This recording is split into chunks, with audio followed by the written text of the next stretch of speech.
ఆరోగ్యము మా వశంలో ఉంది, మేము ఏదైనా కాపాడుకోగలమని చెప్పి మైకిల్ జాక్సన్ అనే ఒక వ్యక్తి పార్టుకు ఒక డాక్టర్ని పెట్టుకున్నాడట. పార్టుకు ఒక డాక్టర్. శరీరంలో ఎన్ని కీళ్ళు ఉన్నాయో, ఎన్ని అవయవాలు ఉన్నాయో, ఎంతమంది డాక్టర్లు ఉన్నారో అంతమంది డాక్టర్లు పెట్టుకొని 45 సంవత్సరాలు బ్రతకలేకపోయాడు. చచ్చి ఊరుకున్నాడు. దేవునికి స్తోత్రం కలుగును గాక. శ్రీదేవి మీకు తెలుసు కదా, హీరోయిన్ శ్రీదేవి. ఆమెట చాలా చిన్నప్పటి నుండి ఆరోగ్య సూత్రాలు పాటించేదట. తన ప్రాణాన్ని కాపాడుకోలేకపోయింది. అలెగ్జాండర్, ప్రపంచాన్ని గడగడాడించినటువంటి అలెగ్జాండర్ ఒక మలేరియా దోమతో ఆయన మరణించాడు. ఆరోగ్యం ఎవరికి ఇస్తాడంటే ఆయన యందు భయభక్తులకు మీకు నీతి సూర్యుడు. డబ్బులున్నోళ్ళు గట్ట నీతి సూర్యుడు ఉదయించాడు, ఆస్తులున్నోళ్ళకి నీతి సూర్యుడు ఉదయించాడు, అధికారం ఉన్నోళ్ళకి నీతి సూర్యుడు ఉదయించాడు. ఎవరైతే ఆయన యందు భయభక్తులు కలిగి ఉంటారో ఆయన యందు ఉంటారో, ఆయన యందు ఉన్నటువంటి వారికి ఆయన ఏం చేస్తారట చెప్పండి, అతని రెక్కలట ఆరోగ్యము కలిగించు. దేవునికి స్తోత్రం కలుగును గాక. ఆయన నాకు ఆరోగ్యం ఇచ్చాడు. గట్టిగా చాలా మంది సుఖంగా లేరు, సంతోషంగా లేరు, ఆనందంగా లేరు, సంతోషంగా లేరు, తిండిది అరగట్లేదు, ఆరోగ్యంగా లేరు. కారణం ఏంటి తెలుసా? డబ్బులు ఉన్నాయి, అధికారం ఉన్నది, ఉద్యోగం ఉన్నది, ఆస్తి ఉన్నది, ఐశ్వర్యం ఉన్నది. నాకేంటే గర్వము, అహంకారం. డబ్బులు ఎక్కువైన వాడికి నిద్ర పట్టదు. కాబట్టి ధనవంతులు ఒకటి ఆపేక్ష కలిగిన వాళ్ళు ఉరులోడు, శోధనలు, నానాయుక్తములు, హానికరములు పడిపోతారు. చెప్పండి, ఏసై కావాలా డబ్బు కావాలి? మీకు చెప్పండి, ఏసై కావాలి డబ్బు కావాలి? దేమ అనేవాడు ఉన్నాడు, లోకాన్ని స్నేహించి ఏసైని వదిలి వెళ్ళిపోయాడు. ఏసైని వదిలి వెళ్ళిపోయిన సంగతి దేమాకు తెలియదు. కానీ ఈరోజు చాలామంది ఏసైని వదిలి వెళ్ళిపోయిన సంగతి వాళ్ళకి తెలియదు. వాళ్ళు ఇంకా ఏసైలో ఉన్నామనుకుంటున్నారు. ఎప్పుడైతే లోకాన్ని స్నేహించారో, ఎప్పుడైతే లోకంతో సహవాసం చేశారో అప్పుడే నీ ఆత్మీయ స్థితి కాలిపోయింది. ఆత్మని కోల్పోయావు. ఆకాశమందు నీవు తప్ప, బంగారం తప్ప కాదు, ఆస్తి తప్ప కాదు. కొంతమంది అంటారు ఉద్యోగం తప్ప నా దగ్గర ఏమి లేదు అయ్యగారు, ఈ ఎకరా తప్ప నా దగ్గర ఏమీ లేదు సార్, ఇదిగో నేను దాచుకున్న LIC డబ్బులు తప్ప ఏమి నా దగ్గర లేవు, ఈ ఇల్లు తప్ప నా దగ్గర ఏమీ లేదు. నీ ఆధారం కొడుకో కాదు, ఉద్యోగమో కాదు, ఇల్లు కాదు, భూములు కాదు, ఆస్తులు కాదు, బంగారమో కాదు, దేవుడు. చప్పట్లు కొడదామా? నాలో ఉన్నవాడు లోకంలో ఉన్నవాడి కంటే దేవుడిని బట్టి ధైర్యం ఉన్న వాళ్ళు ఎంతమంది ఉన్నారు? చేతులు ఎత్తండి. మనుషుల మీద డౌట్ వేరు, దేవుడి మీద డౌట్ వచ్చిందమ్మా. వాక్యం చదవండి అమ్మ. దేవుడిని నమ్ముకున్న వాళ్ళు ఎవరైనా చెడిపోతారమ్మా? చెప్పండి, ఎవరైనా దేవుడిని నమ్ముకున్న వాళ్ళు చెడిపోయారు పలానా అని చెప్పిన వాళ్ళు ఉన్నారా? కానీ చాలా మంది దేవుని స్వార్థ చేసి చెడిపోయారట. దేవుడు కార్యాలు చేస్తే దేవుడు వాళ్ళు పాడు చేశాడట. అందుకే అన్యజనులను ఆశ్రయించారు, అందుకే ఐగుప్తుని ఆశ్రయించారు, అందుకే లోకాన్ని ఆశ్రయించారు. పతనానికే 37వ కీర్తనలో నేను చిన్నవాడునై ఉంటేనే ఇప్పుడు ముసలవాడునై ఉన్నాను, ఆయనను నీతిమంతులు విడువబడుట గాని వారు సంతానము భిక్షమెత్తుట గాని నేను చూచి ఉండలేదని దావీదు అద్భుతమైన సాక్ష్యం చెబుతుంటే, నా పిల్లలు పాడైపోతారు, నా పిల్లలకి భవిష్యత్తు లేదు కొంతమంది అనుకుంటున్నారు. నువ్వు సరిగా దేవుడిని నమ్ముకోలేదు. అందుకే దేవుడు అన్నాడు, రుచి చూసి యెహోవా ఉత్తముడని తెలుసుకో. దేవునికి స్తోత్రం కలుగునుగా. అల్ప విశ్వాసులు, భక్తిహీనులు, వీళ్ళకి ఎంతసేపు లోకము దాని ఆశలు. లోకాన్ని ఎవరు ప్రేమిస్తారు? 15వ వచనం చూడండి ఏమని రాయబడిందో. 1 యోహాను 2వ అధ్యాయము 15వ వచనము. ఈ లోకమును ప్రేమించిన తండ్రి ప్రేమ ఉండదు. గట్టిగా ఇది అండర్లైన్ చేసుకోండి. దేవునికి స్తోత్రం. తండ్రి ప్రేమ ఉండదు. లోకాన్ని ప్రేమిస్తావా? లోకంలో పరిగెడతావా? లోకంలోనికి ఆశ పెడతావా? చూడండి, యాకోబు పత్రిక 4వ అధ్యాయము యాకోబు పత్రిక 4:4 చదవండి. ఈ లోక స్నేహము ఎటువంటి చేస్తారు తెలుసా? ఈ లోక స్నేహం ఎవరు కోరుకుంటారు తెలుసా? ఈ లోక స్నేహం మీద ఎవరు ఇష్టపడతారో తెలుసా? ఎవరు మోజుపడతారో తెలుసా? ఎవరు కోరుకుంటారో తెలుసా? చదవండి. వ్యభిచారులారా, ఈ లోక స్నేహము దేవునికి వైరమని మీరు ఎరుగరా? వ్యభిచారిణులారా, ఈ లోక స్నేహము దేవునికి వైరమని మీరు ఎరుగరా? ఎవడు ఈ లోకముతో స్నేహము చేయగోరునో వాడు దేవునికి శత్రువగును. చదవ. కాబట్టి ఎవడు ఈ లోకముతో స్నేహం చేయగోరునో వాడు దేవునికి శత్రువగును. దేవునికి స్తోత్రం. ఇప్పుడు చెప్పండి, లోకం కావాలా, యేసయ్య కావాలా? చాలా మంది చెప్తారు, లేదండి లోకంతో ఉంటాము, బంధువులు కదా, స్నేహితులు కదా, రక్త సంబంధాలు కదా, అది ఉండాలా ఇది ఉండాలా? నువ్వు ఎప్పుడో కోల్పోయావు నీ ఆత్మని. కాంప్రమైజ్ చేసినంత మాత్రాన దేవుడు అంగీకరించడు, నిన్ను నమ్మడు. లోకాన్ని ఎప్పుడైతే స్నేహించావో, ఎప్పుడైతే లోకాన్ని కోరుకుంటున్నావో, ఎప్పుడైతే లోకంతో స్నేహం చేయాలని కోరుకుంటున్నావో, అప్పుడే నువ్వు దేవునికి శత్రువు అయిపోయావు. అప్పుడే నువ్వు దేవునికి విరోధం అయిపోయావు. దేవునికి ఇష్టం లేనిది నీకు ఇష్టం ఉన్నదా? ఎవడో అన్నాడాట ఒకడు, ఏమయ్యా యేసయ్యా, ఈ లోకాన్ని అల్లోకొల్లా పెట్టేస్తున్నటువంటి సాతానుడు ఉన్నాడు, జాగ్రత్త, మీరు మెలకువ కలిగి ఉండండి, ప్రార్థించండి, ధైర్యంగా ఉండండి, విశ్వాసంలో ఉండండి అని మాకు చెప్తున్నావు. కానీ ఒక్క మాట సాతానుడికి చెప్పి ఆడి మనసు మార్చేస్తే మా జోరే రాడు కదయ్యా, అతనికి కూడా రక్షణ ఇచ్చేవచ్చు కదా అని ఒకడు అడిగాడట యేసయ్యని. యేసయ్య అన్నాడట, నేను చాలాసార్లు వాడికి చెప్పాను కానీ వాడు నా మాట వినలేదు. ఒకవేళ చెప్పి నువ్వు చెప్పు చూడు అన్నాడట. వాడు వెళ్ళి సాతాను దగ్గరికి వెళ్ళి, సాతానా, ఇదంతా ఎందుకయ్యా, ఆయనకి నీకు పోరాటం ఎందుకు? ఒకప్పుడు నువ్వు ప్రధాన దూతవు కదా, మంచి దేవదూతవు కదా. అవును అన్నాడట. సరే, నువ్వు మాలాగా మారు మనసు పొంది రక్షణ పొందితే నీకు పరలోకం ఉంది కదా అని అడిగాడట. అవును, నాకు కావాలి పరలోకం అన్నాడట. అయితే రక్షణ పొందు అన్నాడట. నేను రక్షణ పొందుతాను, మారు మనసు పొందుతాను అన్నాడట. అయితే పొందు అన్నాడట. కరెక్టే, నేను పొందుతాను, కానీ యేసయ్య కూర్చున్న సింహాసనం నాకు ఇచ్చిమను అన్నాడట. దేవునికి స్తోత్రం కలిగింది కాక. సాతానుడు మారుతాడా? చింత పులుపు మారుతాదా? మనిషి బుద్ధి మారుతాదా? గమనించండి ప్రియులారా, దేవుని బిడ్డలారా, దేవుని వాక్యం తెలియచేస్తుంది. కాబట్టి మనిషి తన్ను తాను ప్రోత్సహించుకుంటూ, కాంప్రమైజ్ కొంటూ, తాను చేసింది ఏ పాపము కాదనుకొని, ఏ తప్పు చేయలేదనుకొని తన్ను తాను సమర్థించుకునేంత మాత్రాన పాపం కాకపోతుందా? వ్యభిచారం కాకపోతుందా? దేవుని వాక్యం తెలియచేస్తుంది. వ్యభిచారులారా, ఈ లోక స్నేహము దేవుని దృష్టికి వైరమని మీరు ఎరుగురా? ఎవడు ఈ లోకముతో స్నేహము చేయగోరునో వాడు దేవుడికి శత్రువగును. ప్రియులారా, దేవుని వాక్యం తెలియజేస్తుంది ప్రియులారా. కాబట్టి దేవుడు మనతో మాట్లాడుతున్నాడు. అయితే నువ్వు బుద్ధి జ్ఞానము కలిగినటువంటి మనస్సు కలిగి ఉండు. ఎందుకంటే శోధనలు రావు, రావు శోధనలు వస్తాయండి. శోధనలు రాకపోతే తప్పవు, అందరికీ వస్తాయి. కష్టాలు వస్తాయి, కన్నీళ్ళు వస్తాయి.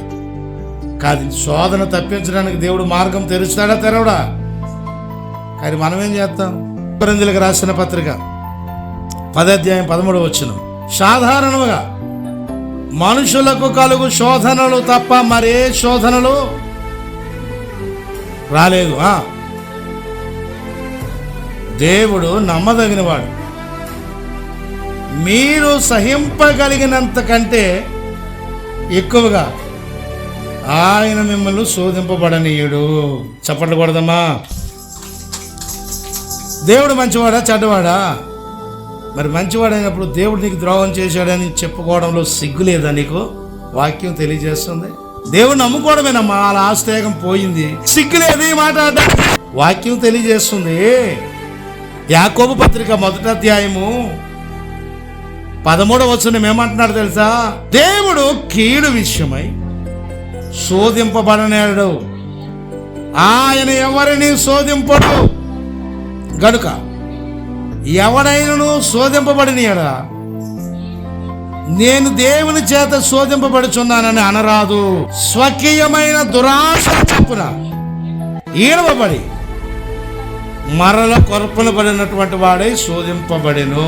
మీలో పోరాటములు దేవుని నుండి కలుగుచున్నాయి. మీ అవయములలో పోరాడు శరీర భోగేచ్ఛల నుండియే కదా మీరు ఆశించుచున్నారు. మీకేమీ దొరకలేదు. నరహత్య చేస్తున్నారు, మత్సర పడుతున్నారు, సంపాదించుకోలేరు, పోట్లాడుతున్నారు. ఏం చేస్తున్నారు? యుద్ధము చేయదురు కానీ దేవుని అడగనందున మీకేమియో దొరకట్లేదు. ఒకవేళ మీరు అడిగినాను మీ భోగముల నిమిత్తమే మా దురుద్దేశంతో అడుగుతురు. చప్పట్లు కొడతామా గట్టిగా? దేవుడు మంచివాడు. ఎంతమంది నమ్ముతున్నారు? చప్పట్లు కొట్టండి గట్టిగా. దావీదు అందుకే చెప్తున్నాడు, నేను చిన్నవాడిని అయి ఉన్నాను, ఇప్పుడు ముసలివాడిని అయి ఉన్నాను. నీతిమంతుడు భిక్షమెత్తుకున్నట్టుకైనను వారి సంతానము విడువబడుటైనను నేను చూడలేదని చెప్తున్నాను. ఈరోజు సేవకుల మీద నిందలు, దేవుని మీద నిందలు, దేవుని సంఘం మీద నిందలు. జాగ్రత్త. దేవుని పగ తీర్చుట నా పని, నేనే ప్రతిఫలమిత్తును, మరియు ప్రభువు తన ప్రజలకు తీర్పు తీర్చుచున్నాడు. ఎవరి చేతిలో పడకూడదు మనము. నేను అడుగుతున్నాను, ఈ ఇల్లు, ఈ భూములు, ఈ ఆస్తులు, ఈ బంగారము, ఈ ఉద్యోగాలు, ఈ అధికారాలు మీ తాత ముత్తాతలు సంపాదించిన ఆస్తులా దేవుడిచ్చినవా?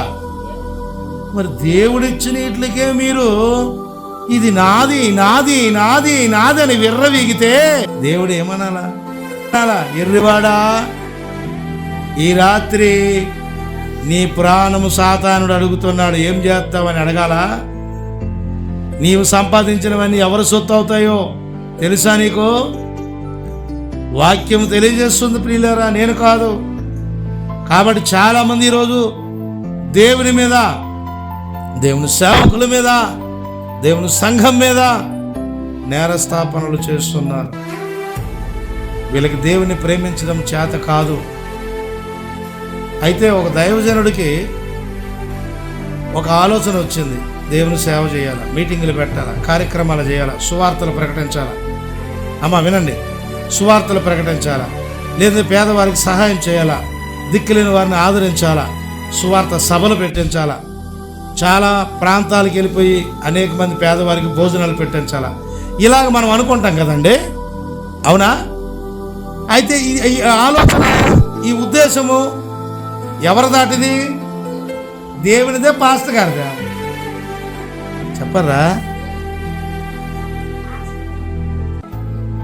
ఎవరిది ఇది? మీటింగ్లు పెట్టేస్తున్నాడు, పెద్ద పెద్ద మీటింగ్లు. ఇది పని పాటు లేదు మీటింగ్. ఇది నా ఆలోచన, దేవుడు ఆలోచన? ఎవరు ఆలోచన? మీరు నవ్విది నాకేంటి అర్థం అవుతుంది? ఇలా ఆడుకున్న మాటలాగా ఉన్నాయి ఇవన్నీ. దేవునికి స్తోత్రం కలుగు. ఇవి నా ఆలోచన, దేవుడు ఆలోచన? నేను ఇవి చెప్పినప్పుడు ప్రజలందరూ వీడికి ఏం పని పాటు లేదు అంటారు కదా. అపోస్తల కార్యాన్ని చూద్దామా? అపోస్తల కార్యం 5వ అధ్యాయము. ఇది దేవుడు ఆలోచన, మనుషుల ఆలోచన. చూడండి ఏమని రాయబడిందో. ఏమంటాడమ్మా? అధ్యాయం 38వ వచనం. కాబట్టి నేను మీతో చెప్పినది ఏమనగా, ఈ మనుషుల జోలికి పోక. ఎవరి జోలికి పోక? ఏ మనుషులు? సువార్తను ప్రకటించాలని ఆశ కలిగిన దైవజనుల జోలికి పోకండి. సభలు పెట్టాలని ఆశపడుతున్న దైవజనులకు పోకండి. దేవుడి కార్యాలు జరిగించాలి, ఆయన మందిరాలు కట్టాలి, ఆయన కొరకు అనేకమైన పనులు చేయాలనే ఆలోచనలు కలిగి దైవ సేవకులు పరిగెడుతున్నారే, వారి జోలికి పోకండి. ఈ ఆలోచన అయినను, ఈ కార్యమైన మనుషుల వలన కలిగినదాయన అది వ్యర్థమగును, దేవుని వలన కలిగినదైనా మీరు వారిని వ్యర్థపరచలేరు. ఒకవేళ మీరు దేవునితో పోరాడు వారగుదురు. సుమా, దేవునికి స్తోత్రం. జాగ్రత్త, భయము. కొంతమంది సేవకులు డైరెక్షన్ ఇచ్చేస్తుంటారు కదండి. వద్దని ఈ నెల వర్షాలు వచ్చిందంటారు. దేవుని స్తోత్రం. నేను దేవుడి సన్నిధానంలో పెట్టాను ప్రార్థన. నీకు చేతనైతే ప్రార్థన చేయి, నువ్వు చేయగలిగితే చెయ్యి, లేకపోతే ఆరిపేకు. నా ఆలోచన ఇది, నా ఆలోచన కాదు. ఇది ఎవరి ఆలోచన? చూడండి, ఆదికాండము 24వ అధ్యాయము 50వ వచనం. లాబానును బెతూయేలును ఇది యెహోవా వలన కలిగిన కార్యము, మేమైతే అవునని గాని కాదని గాని చెప్పజాలము. ఏమని చెప్పకూడదట? దేవుని సేవకుడు ఏదైనా అడిగాడు అనుకో, పెద్ద ఇంజనీర్లాగా సలహాలు గట్టి ఇచ్చికండి, ఇలా చేయండి అలా చేయండి అని చెప్పకండి. ఇది అవునని గాని కాదని గాని చెప్పజాలము. యెహోవా కార్యం. ఏ కార్యము? కానీ సొంత తెలివితేటలు ఎప్పుడు ఇచ్చినా దేవుని కార్యానికి అడ్డు దూరినట్టుగా నువ్వు, దేవుని కార్యాలు ఆర్పివేసినట్టుగా నువ్వు, మరి అలాగే దేవుడి కార్యాలు అడ్డగిస్తే ఏమవుతాయి? రోమపత్రిక 1వ అధ్యాయం 18వ వచనం ఏమవుతాయి? సేవ చేస్తున్న వాళ్ళు ఆరిపేస్తావా? పరిచర్య చేస్తున్నటువంటి వాళ్ళు ఆరిపేస్తావా? సువార్త ప్రకటించినటువంటి వాళ్ళు ఆరిపేస్తావా? దేవుని కొరకు జీవించినటువంటి వాళ్ళు దేవుడి దగ్గర నుంచి వేరు చేస్తావా? దేవుడి సన్నిధికి దూరం చేస్తావా? మరి ఎంత శాపముకి నువ్వు పాత్రురాలువి. దుర్నీతి చేత సత్యాన్ని అడ్డగించే వారికి మనుషుల యొక్క సమస్త భక్తిహీనత మీదకి, దుర్నీతి మీదకి దేవుని కోపము పరలోకము నుండి బయలుపరచబడుచున్నది. నువ్వు నిజం చెప్పు, తప్పు లేదు. దేవుడికి దూరం చేయకు, పరిచర్యకు దూరం చేయకు, దేవుడి సన్నిధికి దూరం చేయకు, దేవుని ఆత్మకు దూరం చేయకు, దేవుని బాంధవ్యానికి దూరం చేయకు, ఆత్మీయతకి దూరం చేయకు, పరిశుద్ధతకి దూరం చేయకు, దేవుని కార్యానికి అడ్డు తగలకు, నువ్వు సత్యానికి అడ్డు రాకు. ఎవరికి? నువ్వు దేవుని సేవకుడికి తీర్పు తీర్చినట్టు తోడువా? దేవుని సేవను నువ్వు ఆర్పివేయగలవా? దేవుని సేవకుడు ఏర్పాటు చేసుకున్న కార్యక్రమాలు నువ్వు ఆర్పగలవా? ఏమంటున్నాడు తెలుసా ఆయన? రోమపత్రిక 8వ అధ్యాయం 33వ వచనం. దేవుని చేత ఏర్పరచబడిన వారి మీద నేరము మోపుగలవాడు ఎవడు? నీతిమంతులుగా తీర్పు తీర్చేవాడు దేవుడు. చప్పట్లు కొడదామా గట్టిగా? దేవుని చేత ఏర్పరచబడిన వారిని నువ్వు నేరస్థాపన చేస్తావా? నా దేవుడితో నువ్వు పోరాడుతున్నావు. వంకర మార్గాన్ని ఏర్పాటు చేసుకున్నావా? తప్పు మార్గాన్ని ఏర్పాటు చేసుకున్నావా? సత్యములో నుంచి నాశనంలోనికి రప్పిస్తున్నావా? ఆ ఆత్మకి నువ్వే లెక్క అప్పచెప్పుకోవాలి సుమా. సేవకుడి గురించి తీర్పు తీర్చుకుందా? అలాగైతే ఎన్ని లోపాలు నీ దగ్గర ఉన్నాయి? నువ్వు ఒడిగా ఉంటేవు, నీ ఆలోచనలు, నీ తలంపులు, నీ కోరికలు, నీ పాపము దేవుడికి తెలియదా? ఎదుటివాడికి నువ్వు తీర్పు తీరుస్తావా?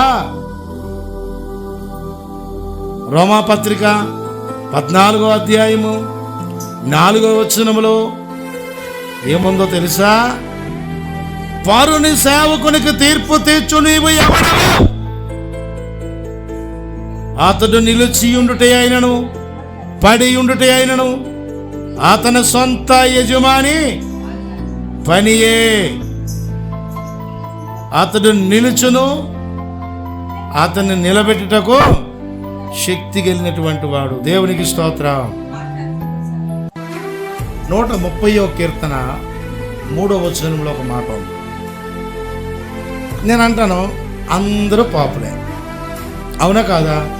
అనుకున్న అందరూ చేతులెత్తండి మీదకే. అందరూ పాపులు అనుకున్న వాళ్ళు, నీతిమంతుడు అక్కడ లేడు. అయితే ఈ పాపులు ఎలాగొన్నారంటే చిన్న పాపి, పెద్ద పాపి. అర్థమవుతుందా?